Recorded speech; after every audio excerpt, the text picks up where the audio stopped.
వీక్షకులందరికీ నమస్కారం. మార్చి 30న మారేటువంటి శనేశ్వరుడు మీనరాశి వారికి ఏ విధమైనటువంటి ఫలితాలను ఇవ్వబోతూ ఉన్నారో ఈ వీడియో ద్వారా తెలుసుకుందాం. ముఖ్యంగా చూసుకుంటే ఒక విడత ఏలినాటి శని పూర్తయింది, ఒక 2.5 సంవత్సరాలు పూర్తయింది, ఇంకొక 2.5 సంవత్సరాలు, అంటే ఇది కీలకమైనటువంటి 2.5 సంవత్సరాలు. శనేశ్వరుడు జన్మరాశిలో సంచారం చేస్తూ అందున సువర్ణమూర్తిగా, అంటే మంచైనా చెడైనా 100% ఆయన ఫలితాన్ని ఇస్తారు. మరి అంత వ్యతిరేకమైనటువంటి స్థాయిలో జన్మరాశిలో శనేశ్వరుడు సంచరించబోతూ ఉన్నటువంటి కాలం ఈ కాలం. మరి ఈ కాలం అందు మీనరాశి వారికి ఇంకా రాహు దోషం ఉన్నది. అంటే 1 సంవత్సరంన్నర పాటు గతంలో రాహు దోషాన్ని అనుభవించారు జన్మరాహువు, ఇప్పుడు వ్యయ రాహువు. అలాగే గురుబలం కూడా తగ్గిపోతూ ఉన్నది. దాదాపుగా గురుబలం లేదు 1 సంవత్సర కాలం పాటు, ఇప్పుడు కూడా ఇంకో సంవత్సరం ఉండదు. మరి ఇటువంటి తరుణంలో మీనరాశి వారి భవిష్యత్ ఏంటి? జన్మరాశి యందు శని సంచారం చేయడం వల్ల తేజో హానిర్మతిర్భ్రంశో మనఃపీడ భయం తదా అన్నారు. తేజస్సు అనగా ఇక్కడ 2, ఒకటి వర్చస్సు వస్తుంది.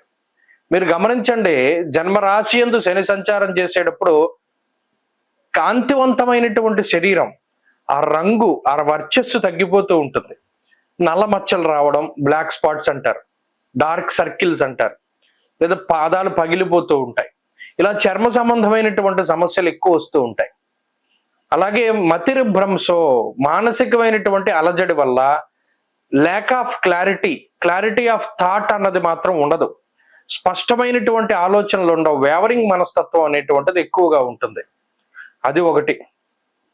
మనఃపీడ భయంతద, ఏదో ఒక మానసిక భయం, ఒకటి సమస్య వెళ్ళింది అనుకుంటే ఇంకొక సమస్య, ఇలా మానసికమైనటువంటి భయాన్ని ఇస్తారు.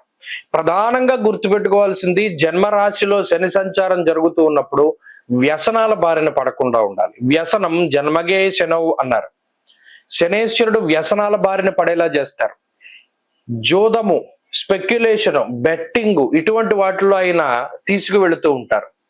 అలాగే మద్యము లేకపోతే ధూమపానము, ఇటువంటి వాటిలోకి ఆయన తీసుకెళ్తూ ఉంటారు. ఇలా అనేక రకాలైనటువంటి వ్యసనాల జోలికి పోయేలా చేస్తూ ఉంటారు. జన్మశని సంచారం జరుగుతూ ఉన్నప్పుడు మీనరాశి వారు మీ పిల్లలైతే ఒక కంట కనబడుతూ ఉండాలి. చదువుకుంటూ ఉన్నా లేకపోతే ఉద్యోగం చేస్తూ ఉన్నా మీ పిల్లల పట్ల మీరు జాగ్రత్తగా ఉండాలి. అంటే తల్లిదండ్రులు, ప్రత్యేకించి ఎవరి యొక్క సంతానం అయితే మీనరాశిలో ఉన్నారో వారి యొక్క ప్రవర్తన పట్ల తల్లిదండ్రులు ఎప్పటికప్పుడు జాగ్రత్త పడుతూ ఉండాలి. అసలు వాళ్ళ మీద ఒక దృష్టి ఉండాలి. కాబట్టి ఇది ప్రధానంగా తల్లిదండ్రులు తీసుకోవాల్సినటువంటి, వారికి చెప్పదగినటువంటి సూచన. అలాగే ఏకాగ్రత ఉండదు ఈ మీనరాశి వాళ్ళకి. చదువులోను వాటిలోనూ ఆటంకాలు ఎక్కువగా ఉంటాయి. చెప్పుకుంటూ పోతే మరి ఇది వ్యతిరేకతే. ఈ 7.5 సంవత్సరాల శనేశ్వరుడి యొక్క ఏలినాటి శనిలో జన్మశని అనేటువంటిది చాలా కీలకం. ఇందులోనే చాలా సమస్యలు వస్తాయి.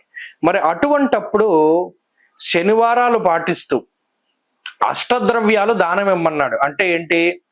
నల్ల నువ్వులు, నీలం రంగు గాని నల్ల రంగు గాని వస్త్రము, శంఖం పువ్వులు నీలం రంగువి, 1 కేజీ ఉప్పు, నువ్వుల నూనె, గొడుగు, నల్లటి హల్వా, నల్ల ద్రాక్ష, ఇటువంటి 8 ద్రవ్యాలను దానం చేయమన్నారు. ప్రతి నెల మొదటి శనివారం నాడు దానం చేయొచ్చు. ఎందుకంటే ప్రతి శనివారం చేయడానికి ఇవన్నీ సాధ్యం కావు. ప్రతి నెలలో మొదటి శనివారం దానం చేయొచ్చు. అలా దానం చేయడం ద్వారా ఏలినాటి శని ఎఫెక్ట్ తగ్గుతుంది.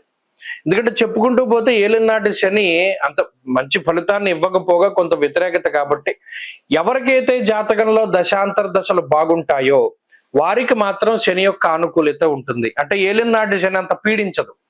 జాతకంలో యోగ దశలు నడుస్తూ ఉంటే శనేశ్వరుడు ఏలినాటి శనిలో కూడా మంచి ఫలితాన్ని ఇస్తారు. ఇది ఒక క్లాసు. రెండో క్లాస్ ఏంటి? ఎవరైతే సత్కర్మలు చేసుకున్నారో, భగవద్ ధ్యానం చేసుకున్నారో, ఎవరైతే దుష్కర్మల్ని ఆచరించలేదో వారికి కూడా కర్మానుగతైన ఫలితాలు మంచిగా వస్తాయి.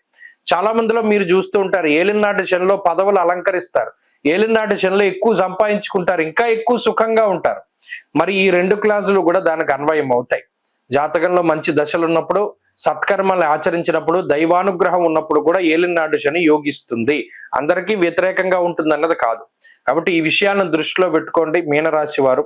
అంటే ఇక్కడ ఈ శనేశ్వరుడే కాకుండా అటు రాహు గురుడు కూడా ప్రతికూలంగా ఉన్నారు కాబట్టి కొంత ఆలోచించుకోవాలి. కాబట్టి ఈ విషయాలను దృష్టిలో పెట్టుకుని శనివారం నియమాలు ఆచరిస్తూ ఉంటే ఏలినాటి శని కూడా యోగించడానికి అవకాశం ఉంటుంది. స్వస్తి.